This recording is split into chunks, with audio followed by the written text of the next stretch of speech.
record on the computer. Here we are. All right. So I am here today with Joe Schmal. I can't remember what your nickname is on the Rock Hoppers. What is it? I think Schmo, because it's Oh, that's right. like Yeah. Joe Schmo. So No, that makes sense. That makes sense. No, because I was referring to Matt Smith last week as the assassin. yeah, his is so much cooler than mine. I don't know how I got stuck with Schmo. Well, okay, I'm gonna tell you a little something about the assassin though, because he was having a little issue last week with that hundo. I mean, not to say that he finished great, but he because I was like, so have you seen Zach Bitter? And he's like, oh yeah, he's right behind me. He was joking, but he was slowing down enough to walk with me. Yeah. And I'm like, Matt, really? But then he took off and did well. But yeah, it was very funny. I thought that was very kind of him to get out to my pace and chat me up. And I'm sure it's probably a little bit of a break and a relief. So. Yeah, towards the end of 100, yeah, these things happen. Oh my God. Well, and I've got one in 3 weeks that God knows how this is going to come out. But 100? Yeah, I know. Nice. Imagine that. That's Well, I tried awesome. one. Okay, Snowdrop. You've heard of that, right?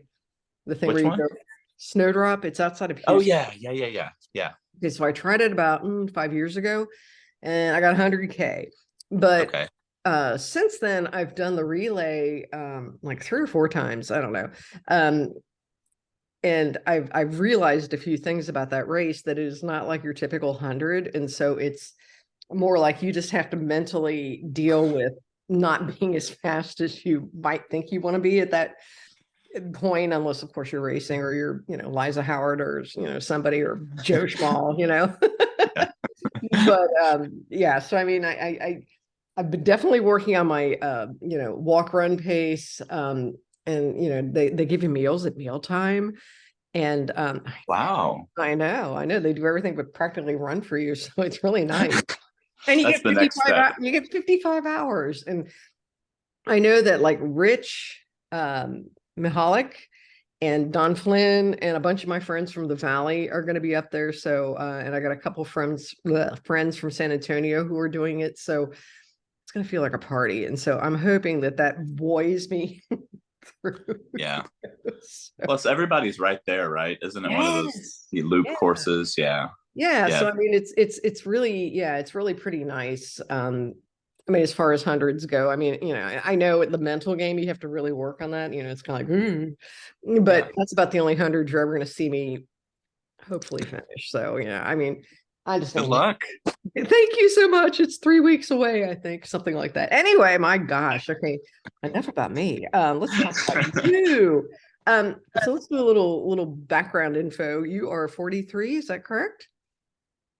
I have to think about it. Yeah, I'll be 44 next week. Yeah, in about a week. Oh, when next week? December 18th, whenever that All right, falls. early happy birthday. Yeah. Thank you. Thank So you. you got another 6 years before you're in the masters group. So Yeah. where things will start to get, well, I don't know, it's pretty competitive in the male masters, but that was the thing I found as a female master, at least when I first turned 50, was that I was like placing and getting awards. I'm like, Right. and it's because hardly anybody's out there now. It's getting a little more competitive. But Yeah. anyway, yeah, so cool. So let's talk about are you from San Antonio, or where are you from? Now I grew up in Houston, so the Oh, so you're a Texan though. first, yeah, yep, yeah, Houston, inner city Houston. So I didn't get the cool Texas accent, but It's okay. It's all right. You don't need it. Yeah, yeah. yeah. So how did you end up in San Antonio? Was it um, military or? kind of. So I I got out. I got out of college, joined the military after I got out. That took me really just to Abilene, Texas, in the Middle East, and I would just bounce back and forth between those Wow, what a places. So, combination. Middle East you and know, Abilene. Yeah. Whoo. like I joined the military to see the world, and they kind of just stuck me in the armpits of it. So, What did you um, study in college, and where did you go? I went to Stephen, or I ended up graduating from Stephen F. Austin with an accounting degree. Oh, But it was like I started doing accounting and 9/11 had just happened. And so it was, I'm sitting here in my early 20s, stuck in a cubicle, doing the same thing month after month. And it was just like not the kind of work that I could put up with for very long. I can't So even imagine. Yeah. I just wanted to do whatever the exact opposite of that was. And I figured that was flying jets in the Air Force. Wow. Oh my God. So cool. So cool. So how many years were you in the military? About 8.5. Okay. And you were in the Middle East. What parts? A little bit of everything. We flew close air support missions in Afghanistan and Iraq. So that was my first two deployments. And then I did one on the ground in Baghdad, just kind of right before I was getting out. So what is that like over there? I mean, actually, it's funny. I just had coffee with a former student of mine from University of Florida, and he and his wife was in the Navy, and I think he was in the Air Force. But yeah, it was just so funny because we got talking about life in Afghanistan and all that sort of thing. And Okay. what was that like? Especially for a kid from the inner city or inner parts of Houston. I think for me, it was like I kind of had a charmed life when it came to deployments. Like with the B-1, we had to be on a base with a lot of infrastructure. So it was kind of in a neutral oil rich country where we actually stayed. And then our missions, we would fly north. It was in Qatar, so Mhm. we would fly north to Iraq, east to Afghanistan. Um, I guess my one experience kind of on the ground in Baghdad. By then it was 2010. There was a lot of infrastructure on the base, so there weren't like a ton of attacks. So I was never really like, I don't think in too much danger. The stress of the job was really more, like don't let me screw up, help. I wanted to help the guys on the ground that we were Right. supporting, like kill the bad guys, not the good guys, kind of thing. That should be a good motto. Yeah, no, Yeah. absolutely. So was that a pretty eye-opening experience though for you? I mean, was it what you expected it to be, or It, it was, I don't think it could have been what I expected it to be. okay, Um, yeah, I have no I think idea. like you get comfortable with it after a while. But it was still kind of hard to come home because it's like you're in this fast pace, like making life and death decisions every day, Yeah. high stress. And then you come home and it's like completely boring and normal and ordinary. And I find it hard to replace the kind of the adrenaline of, doing those missions all the time. So that was really more of the struggle for me. I can understand. No, I mean, again, I have I mean, my dad was military, but I have not served, so I mean, but I know that's one thing I've seen in some of the documentaries about um Afghanistan and Iraq, specifically the film. I don't know if I'm hoping you might have seen it, Restrepo, about the Mm-mm. guys. Okay, they were in the Korengal Pass, Afghanistan. Oh, okay, They were okay. deployed there, and it was weird because they followed up with them after they got finished with their mission or whatever, and they were like, I really miss it. I miss that yeah, so that sounds very familiar, to at least what I've my very Well, no experience, but so I yeah, it was like know that. I, I didn't enjoy too much about the military in the end, but No. I think the one thing I really enjoyed was, when we were deployed and we were just working as a crew, Mhm. just all trying to do the right thing, the best thing. There weren't any like, you know, the politics of work or training Right. things to complete. It was just like everybody just coming together to do the mission. And I think that's probably the one thing that I miss about the Air Force. Nothing else. Well, that makes sense. But yeah, I mean, and it's kind of funny in some ways. It sort of seems like trail, racing in some ways. Yeah. You're being with, groups of people and you're trying to, get, conquer that thing. So when did you said it was 8.5 years? I'm sorry. Yeah. 8.5 years. It was 2012 when I finally got out. Okay. And I was still in Abilene. There weren't any jobs in Abilene. um, and I couldn't really find a job getting out. So I had to kind of work with different DoD contractors, like still attached to military units. Like Mhm. I taught classes at Fort Sill to the Army, electronic warfare classes, and then what brought me to San Antonio was a kind of a similar job, Mhm. except it was working with the Army and going out to their different training centers and teaching them how to incorporate electronic warfare in their military decision making processes. So That sounds it like didn't last very long. Like oh. I mean, I was still, I knew I needed to get a job away from DoD, and then finally got on with USAA here in San Antonio. Oh, is that where you are? Okay. Okay, got it. Yeah. Yeah. So what do you do Yeah. there? Risk management. Okay. Um, the team I have does like data and analytics, some application development. Hmm. Very cool. So you like it? Is that better? A little bit more It's fulfilling, or I'm not sure. Yeah. I mean, it's age Not appropriate. accounting. Yeah, it's not accounting. It's better than accounting. It's but USAA, it's better than accounting. No, yeah, it's a little better. It's got its ups and downs. It's actually a pretty busy job, but yeah. it's I know they're not going to send me to Afghanistan or Iraq, so there's that. Yeah. Well, you've got two small children and what, a couple of teenagers. So Right. yeah, it's like, Yep.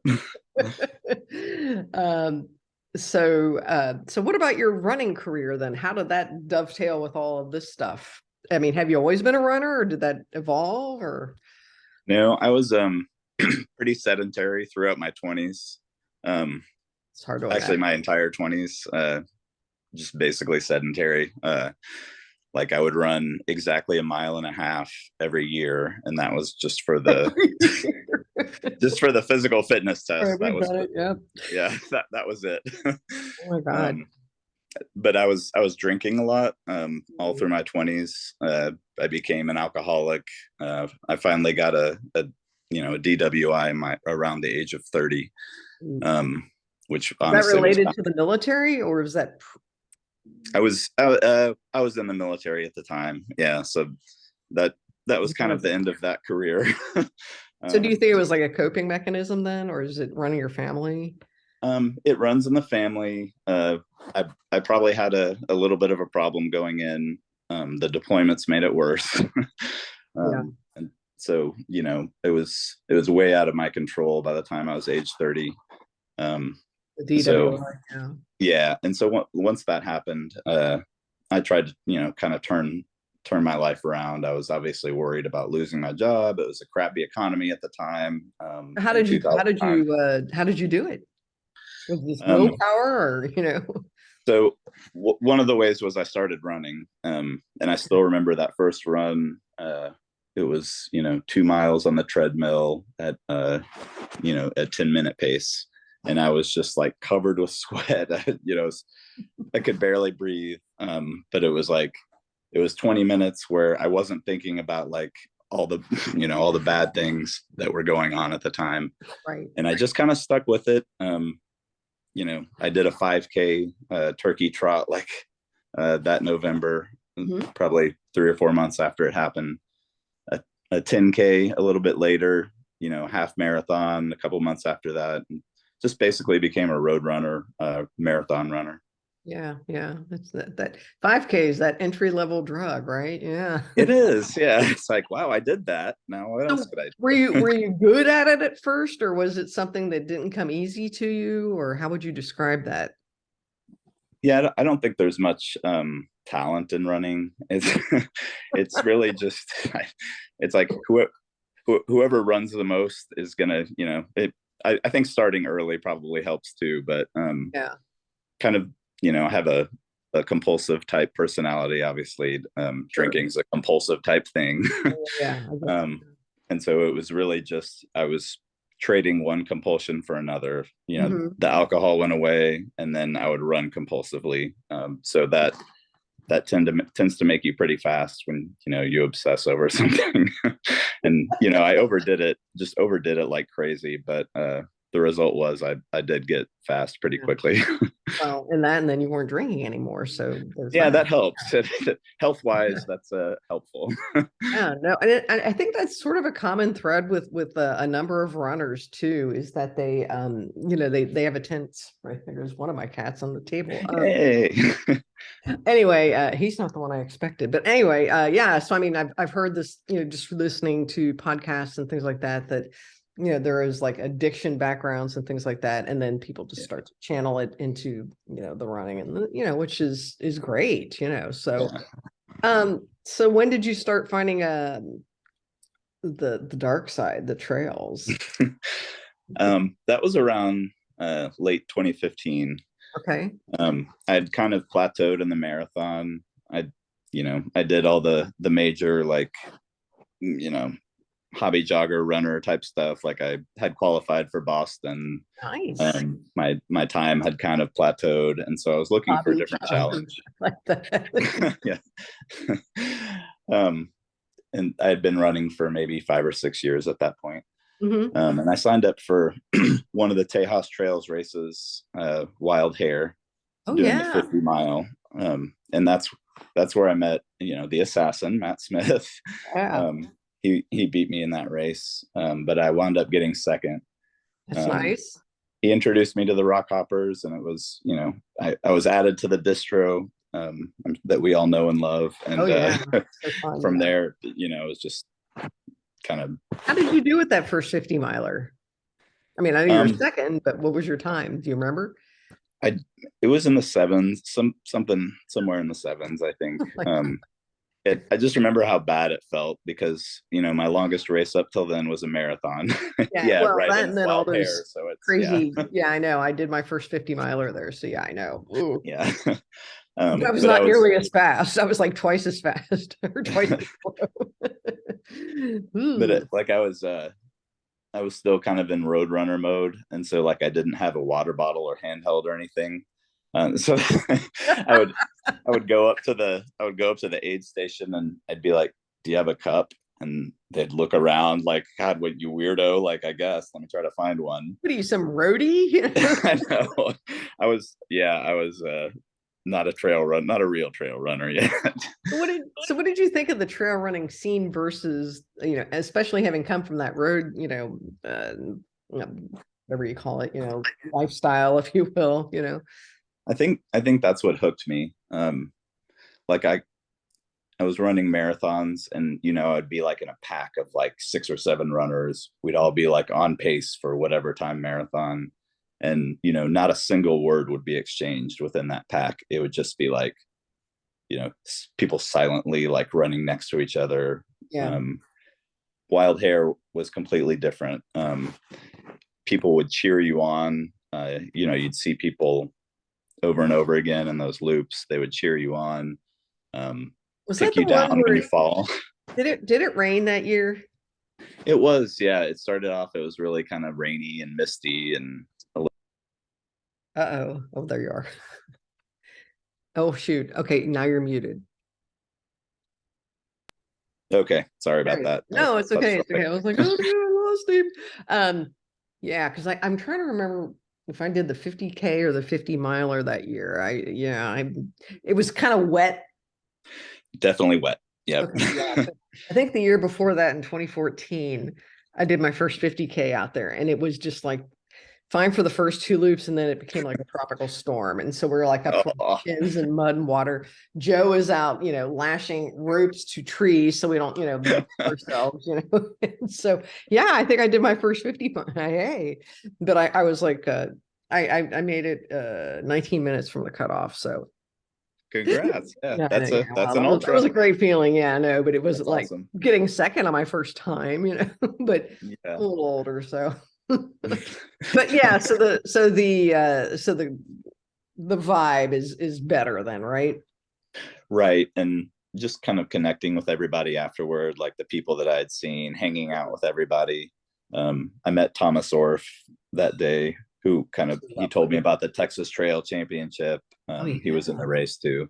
So it was totally different than a road running experience. And I don't like, I think I ran maybe one or two road races after that, but it was a complete switch for me. No. Just pure trail.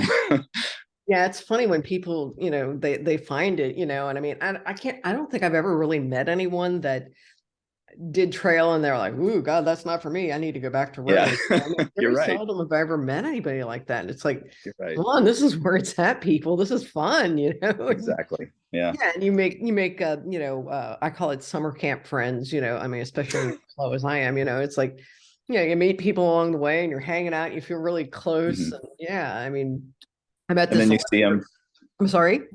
and then you see them like at the next race or the race Yes, after, yes, and it's yes. Yeah, I made a friend at Bandera. Oh God, maybe 2015. It was mhm. this 11-year-old kid. I don't know if you know the Haleys from Austin. Mm-mm. Okay. Anyway, well, both of them, Chris and Andriana, they're both pretty badass. I think she got the Tejas 400. Well, anyway, their 11-year-old son at the time was doing the 25K, Okay. and he comes up next to me and he's like, I like your pace. I'm going to stay with you. I'm like, wow, Nice. you're a guy with a good pickup line.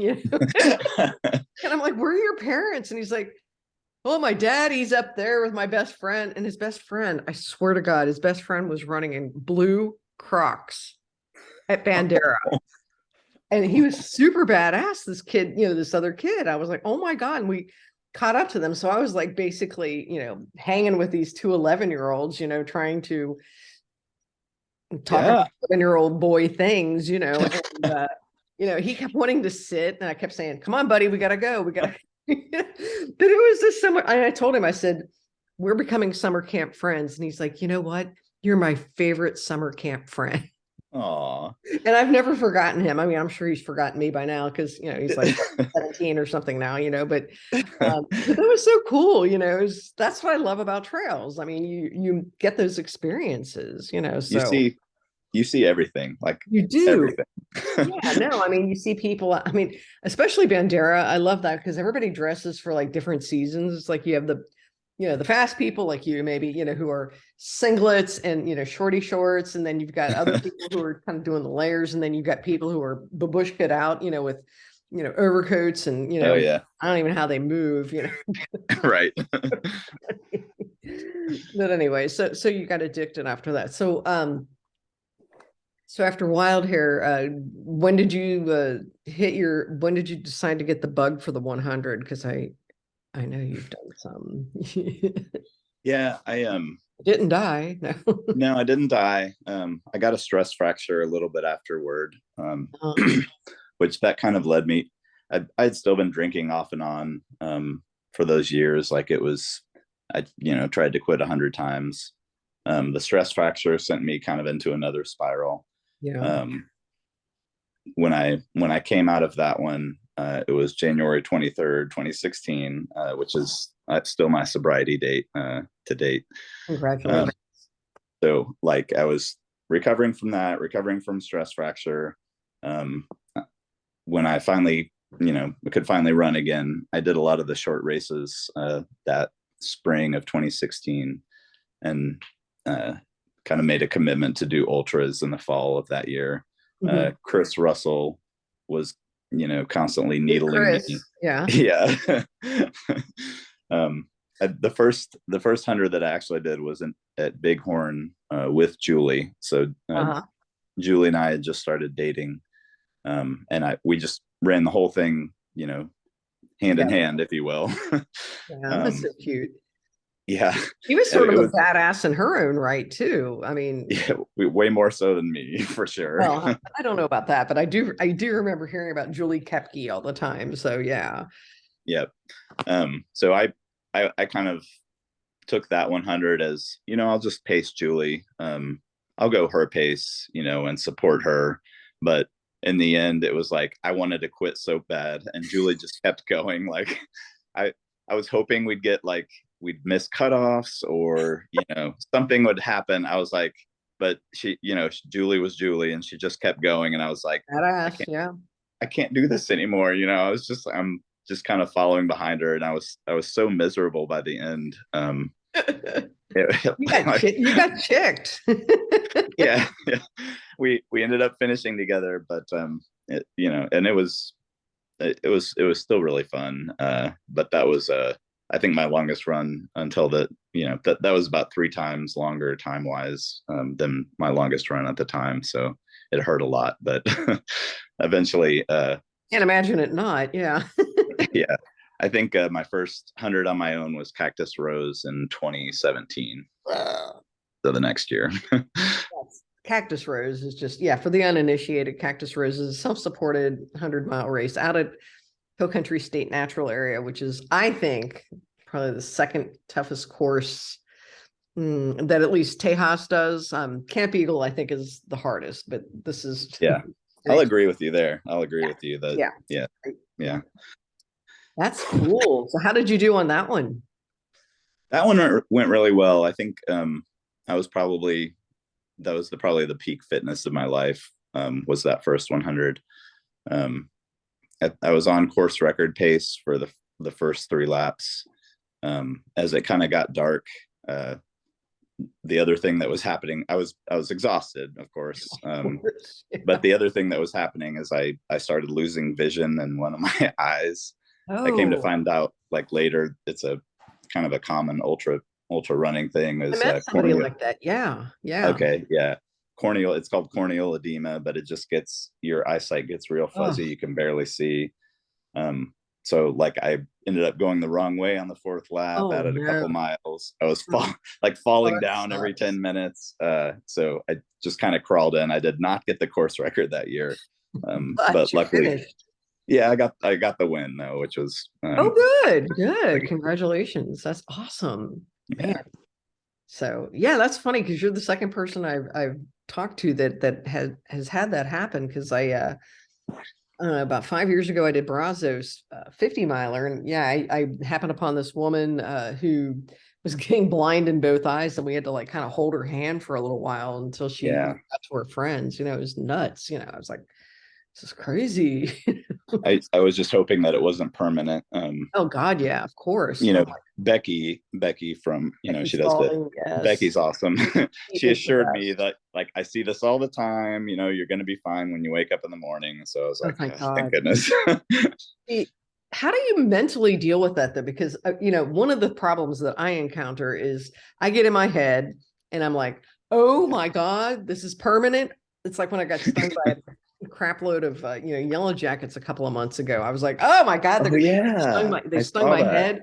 It I might saw swell my that. brain. I might die. I'm Yeah. whoa. And so I just kind of gave up. But how did you keep persevering? Thinking, not knowing what was going to happen. Yeah, I was pretty stubborn at that time. I think somebody would have had to pry my dead body off the course, to for me to Goodness. stop running that race. Yeah. Yeah. Uh, I'd just been kind of gearing up. I knew it was my first, individual 100 that I had Mm. ever done, and I just really wanted to do well. So I had a pretty big lead. So I was like, okay, I can stumble my way, to the end. Right. No, I mean, and that's amazing. So do you ever struggle with those mental demons at all? Like, oh my God, Yeah. I'm not having fun. This sucks. And it's not worth my trouble, blah, blah, So that, yeah. Please tell me that us mere mortals are not the only ones. No, the last couple of years, it's been like that. I've kind of lost that, I don't know, that ultra runner's mindset of, Yeah. you're going to have to peel my dead body off the course. Um, in fact, the last race that I ran was Tahoe 200. Ooh. That was this June. Uh-huh. Um, I was doing great through 100 miles. I think second place. Hit the 100-mile turnaround, came back, and just everything started going poorly. I lost. I bonked. I was having Yeah. trouble making it up hills. Like I was getting heartburn, so I couldn't eat food. Oh, that's tough. Um, I'd lost my gloves somewhere, and it was becoming really cold. Oh And God, in June, that's crazy. yeah, yeah. And so when I got to the next aid station, which was mile 120 or so, instead of just taking it one problem at a time, methodically fixing your problems, and moving on, I just kind of let the entirety of, everything that was happening overwhelmed me. Yeah. And like, I wanted to quit. I made up my mind to quit, like when I was on that last leg, and nobody could change my mind. So yes, it Hang definitely on real happens to quick. me. I will Okay. be. Okay. I gotta deal with something here. Hey, hey. All right, stop fooling around with the door. Yeah, my cat unhinged or unlatched the latch on the screen door, so I was like, I don't need them fleeing right now. Anyway, sorry. Wow. So did you keep going or did you quit? No, I quit. Yeah. Oh, yeah. I've had to think about that one for a while because I I mean, it haven't feels raced. good at first, doesn't it? You're like, yeah. Yeah. Yeah. Then a Um, day or so later, you're like, I could have yeah. done You look back on it and you're like, I could have like, like, what was I, you know, no, I uh, feel that. I totally I've been there. I mean, obviously not at that kind of distance, but yeah, I mean, I again, I think somehow this is very comforting for, average runners to, hear this, because I mean, I consider you, I mean, I don't know, you're not really an elite runner, but you're definitely, no, no, no, but I no. consider you a superstar anyway. So Thanks, Donna. in our circles, yes.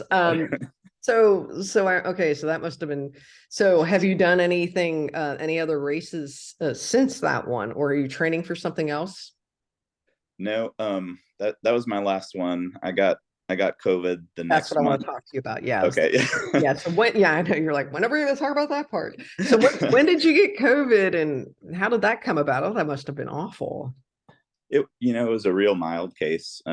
It was in July, so it was a month after that race. Oh, Like our company was trying to bring everybody back to work, so we had a big event where people flew into work and we could, as a department, come together. Well, hmm. it ended up being kind of a little mini spreader event. um, so within you know the next day we went up to Minnesota, which kind of made the whole thing worse. Because Julie's family. yeah, Julie's family. So like my symptoms came on maybe the second day I was in Minnesota, and I Oh, wound up getting her parents sick. I wound up oh getting no. Julie sick. I just Oh, and I she felt was like a pregnant, dirtbag. right? Yeah. She was pregnant. I know. Yeah, it was not good. Oh God. So how long were you guys sick? um, a few days. Like it was the latest variant or whatever. That's pretty Yeah. mild. I had it. It was kind of a below the neck version of it, so it was a lot of chest and cough, but it was pretty mild, and I wasn't even bedridden really. A few days later, the symptoms were gone. And how about her parents? That were they as lucky as you? They they said they were they're they wouldn't have told me if they were feeling bad anyway. I've met her mom. I remember her mom, and I think I've probably met her dad too. Yeah, they're Midwesterners. Yeah, I know. Well, yeah, and they're so nice. They didn't want me to feel bad, but I think they were probably sick for a few days too. But everybody got over it. Good. Fortunately. Julie was okay. Yeah. Yeah. So, but this has affected your running because I know from following you on Strava, there's always these, oh my God, I'm not running as fast as I used to. And I'm like, oh Lord, the mighty have fallen, I'm just So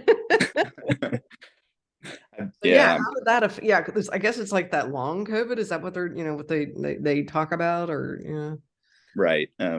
That's kind of where all my research has gone lately is yeah. long COVID, and especially long COVID in runners. Yeah. But it's like I don't even know if I would have noticed it really if I wasn't a runner. Hmm. It's just like after you get sick, uh, you're pretty sluggish the next few days. Like if you try to run, your heart rate's like Oh real yeah. high. Man, you were having heart rate issues. Yeah. Yeah, you can't run fast. Your heart rate's high, so it's kind of like that, but Mhm. it feels permanent almost. Oh, God. Ugh. so So it how high was your heart rate? so like it runs about 20 to 30 beats per minute higher at any given pace. So Okay. like if I'm going 100-mile pace, I want my heart rate to be about 130. Mhm. Stay pretty low. Um, Going that same pace these days, or especially in the first few months afterward, would give me like 150s, 160s, and so it was just like I'm just on limited time. I can't run more than an hour, hour and a half. Right. Oh, that had to be so frustrating. Yeah, it's I think that yeah, the hard part was probably just like not knowing. It's probably not knowing when it's going to end, I guess. Right. Of I course. have this, you know, it's almost like my losing a superpower again. Running long distance has always felt like, the one superpower that I have, and now, Yeah. and overnight it just went away. Oh, oh God. Well, so is it getting better, or I mean, it looks like you're doing better. So, but I don't know. I mean, is it incremental or Yeah, it's almost like it it cycles a little bit. At Mhm. least at least in the first 3 months, it would cycle a lot to where some days, or a few days in a row, I would barely be able to run. I'd get like up a hill and I'd just be like, I gotta walk back. I can't even do this. Yeah. Um, and then on my, good days, I could get through like a 6 or 8 miler at a slow pace. Hmm. That had to be humbling. Yeah, it's I had signed up for a couple of shorter races, like Tejas Trails races, and Mhm. I just didn't even show up because I know I wouldn't even be able to cover it. They were like marathon length, so I can't even cover that distance right now, I don't think. Yeah. Yeah. Oh man, that's hard. Yeah, especially when you're really, when you're pretty good at this kind of stuff, and it's one thing to be sort of average and but, Yeah, so well, it's and yeah, so coming right after like that DNF at Tahoe. Yeah, that's where that's really, yeah, that has to be just such a drag. It's like, it ugh. is. Like, Sure it is. Yeah. and you're way too young for this. Okay, so I mean, you're way too young to be, worrying about the, I still think you still have some time to Hopefully, still do great hopefully. things. I mean, I look at Bill Thomas Orff and Stephen, who I Yeah, mean, more Orff, Steve Moore. yeah, Yeah. yeah. I mean, I look at those guys, and I think you're still able to, keep up with those guys or whatever, given some time, I guess. But so, um, so how did you deal with that? Just like in a coping way? I mean, did you just sort of suck it up and say, okay, this is the way it is, or I'm just going to keep pushing through until I can't do it anymore? Or It's pretty much run the gamut. yeah, like no, I can understand that. Yeah. I think I've quit running about 4 or 5 times in the last few months, and I never can quit for more than a week or so. I think what I underestimated is, the mental health aspect of it. Like Mm-hmm. I'm so used to first thing in the morning, running every day. Apparently that was what, is kind of gets my day started and helps me, I guess the endorphin release Sure. maybe. So when I'm not doing that, I find myself kind of, withdrawing. I wouldn't call it depression, but I definitely like blues Mm-hmm. type symptoms where I'm Especially like because this I'm was not. your coping thing. Yeah. So, Yeah, I'm just not looking forward to things. And some of that might be COVID itself. Like part of what I've read and research is that like they're finding out it does all kinds of things, besides just get you sick. It's like for some people it triggers like autoimmune disorders. For some people it can trigger depression and mental problems. So I, I think they're just kind of starting to peel back like all the weird things that it good does to different. times. Yeah. Yeah, Oh, this you thing is just never. awful. Yeah. I mean, knock wood so far. I've been okay, but were you okay? I know this is like the dumb, but were you vaccinated? Not that it matters, but I thought I. Yeah, yeah. I got the Johnson & Johnson vaccine when it first came out, and then um, like I wasn't going to get the booster, but I think Julie, we were either trying to get pregnant or she had just gotten pregnant, and she asked me to get the booster, and so I did. she, Oh, you're a good husband. Yes. she's the one person that can tell me to do something that I don't want to do, and I'll do it. Well, that's good. That's Yeah. good. God love her. So where do you go from here? I mean, what's next? And or is there a short-term plan, long-term plan, whatever? Here comes Yeah, the I'm. Hey, kitty. I'm definitely not signing up for any races at this point. Saving money. Right. I feel like I've donated enough race fees at this point. Yeah. But this has been, I think I'm in month 5 right now of the post-COVID stuff. Yeah. So I've been so sporadic in running that, even if I had never gotten COVID, like I would just be in really bad shape right now anyway, just from not having the consistency in running. Well, and then So coming off that DNF. Yeah. Right. yeah. So at this point, I'm like, maybe it's COVID, maybe it's still messing with me, or maybe I'm just in bad shape. But Or like maybe last week, I just kind of 43. committed to, yeah. Well, I just, like I just committed to just like running. I'm just gonna build my mileage back up and see what happens. Because at this point, it could just be that I'm in bad shape because I just haven't had You haven't been consistency for training 5 months. like you had. Yeah. Yeah. Right. Right.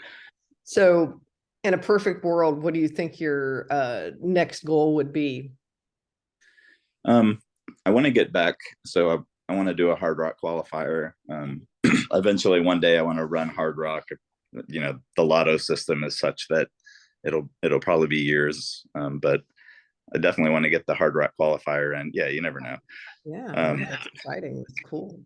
And then I was going after. I had kind of a goal of making the U.S. team in the 24-hour race. Oh, That's that's when I right. did like Desert Solstice back in 2020.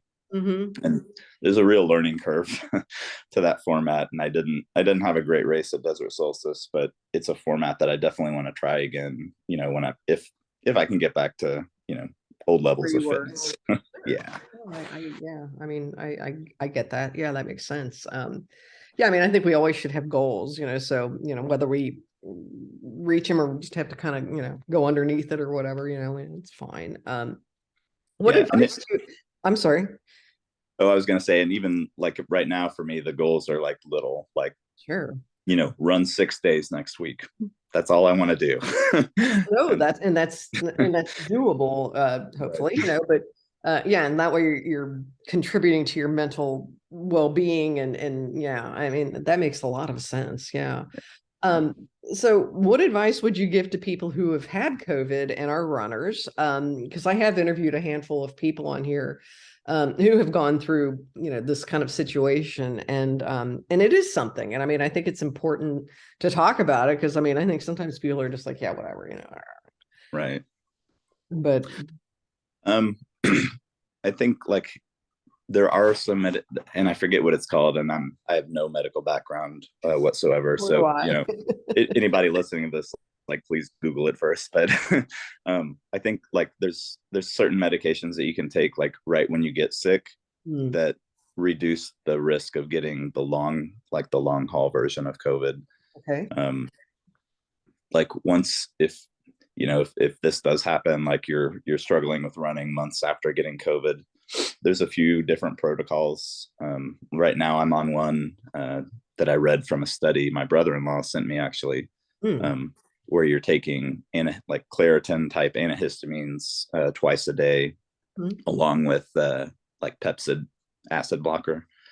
Interesting. Um, I don't know the science behind it, but Well, it since I've sounds better started, than taking a horse dewormer, so well, yeah, yeah, I don't know if that'll help, but um, but that I didn't see much improvement in the first 3 months, and I have to say I am starting to see improvement here in month 5, and good.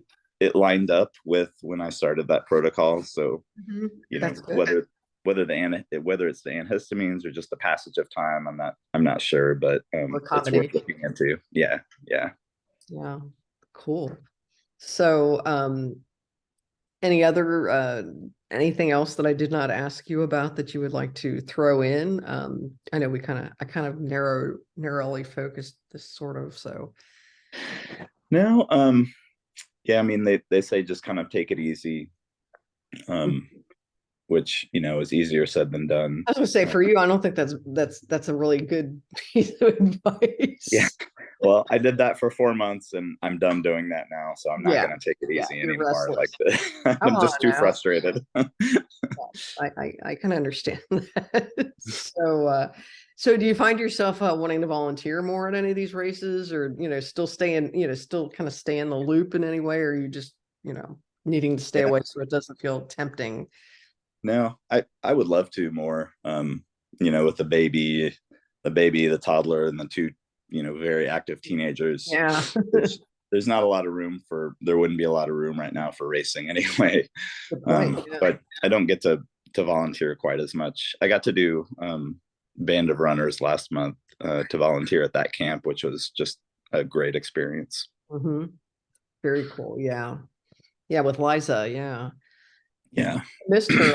I didn't see her at Brazos last week, but Okay. yeah, I knew Yeah, she was out there and doing well. Yeah. she's amazing. She is. I she's mean, yeah, she's somebody I want to interview too at some point. Yeah, because she's pretty cool. I mean, she's like one of I would say my running heroes are the ones that like Liza, yes. Thomas Orr, Steve Moore, and those guys like Mhm. that just keep going. Like that's what I want for myself, Well, and I think that's possible, just based on what you're telling me. I mean, especially your mindset is there. So I think, as long as the body will follow, and I think it will. So again, you're young enough. I think you can do it. So. Relatively. So, all right. Well, stand by for 1 second. Thank you so much. And I'm just going to stop recording.